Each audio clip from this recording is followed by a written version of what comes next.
Hey y'all, welcome back to this week's edition of Rocky Talk. I'm your host Grant Porch, and I'm joined today by Caitlin Gill and Jordan Smitherman. What are your thoughts on the combine? Who stood out?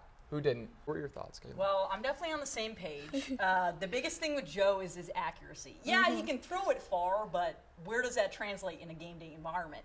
And he also was really great against mid teams for Tennessee, but when we had chance to show up and show out, Alabama, Florida, he was nowhere to be seen. He's just mid. He's mid. He's mid. And yes, he can throw, that's great, but you know who's not mid? Our boy Jalen Wright. And that is also not a surprise to us Falls fans at all. This kid is 210, and he puts every ounce of that into his gameplay. He is an absolute unit, and he's explosive. And Jordan, I don't know about you, but that one's not surprising to me at all. He's actually the favorite to be the first running back drafted. And also what you pointed out, he was in a three-headed monster last year and still put up 1,013 yards, which is absolutely incredible. And in my opinion, he was the best on our team. So I think he's going to be a huge attribute to whatever NFL team he goes to. I don't even know how this prototype was like tried and then approved. I don't know if they were trying to trend on Twitter, but it's never to be a good thing when you're trending for a bad thing. And now I'll give them credit, Fanatics, Nike. These are supposed to be high quality jerseys, right? They are lightweight. They're great with water and sweat retention, which would be great for hot games. But that water thing, I don't think anyone's voluntarily going to wear those white pants when it's raining. These are men getting paid millions of dollars, best in the game. And you can see compression shorts, underwear. There is nothing left to the imagination. You could even see on the Twitter posts. You can see when they're wearing blue compression shorts. And it's like, I don't know why these were approved and why they thought it was a good idea at all. Baseball's been along for how long? And you don't know how to make a right pants? Are you kidding me? After he just moved, he was the first player to get there. I mean, does that put him over Michael Jordan in the all-time discussion? What do y'all think?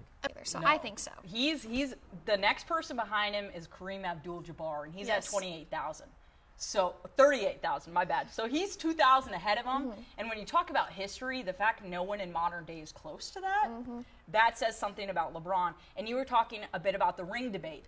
Obviously, Michael Jordan, undefeated. But LeBron's won 3 rings with 3 different teams, and that's pretty impressive, too. And when it comes to longevity, Michael Jordan, the biggest thing, he had 2 retirements. That takes 4 years out of his 19-year career. And then you can play the what-if game. But the problem is it's not what if. This is literally statistical. LeBron James is coming up on his 12th season, averaging 27 points, 13 rebounds, and 13 assists. And guess how many times Michael Jordan did that? Once. So when it comes down to it, I wish this just wasn't a debate and they could just both be co-goats. They both deserve a crown at the end of the day. It's 2 different eras. And in my terms, Michael Jordan made some pretty cool shoes. So I don't know if we'll ever get over him. But they're both incredible, and they've changed the game of basketball. Because we expected the LeBron book to close. Like, the end of his career, who cares? He keeps going. He just got to 40,000 foot. It doesn't stop. He's cementing his name in literally everything. So yes, it's incredible what he's doing at his age. So that debate, I mean, longevity and the fact that he's playing at the caliber he is at 39 years old, the last leg of his career, incredible. And they're as talented as Minnesota. So Minnesota, the West is shaking up right now because Karl Anthony Towns, he's out, and they're showing they're not successful without him. So this could be huge implications for this playoff race, how it's shaken up, and definitely in the playoffs. And I mean, they got 3 years of those guys together. Coach is doing well with them.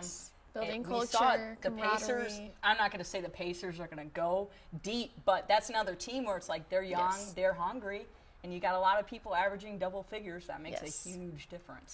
Speaking of the current second seed, obviously I got my Milwaukee Bucks. Okay, all-star records. We are 6-1 out of the break. It was nicer saying 6-0 yesterday, but we did lose to the Warriors.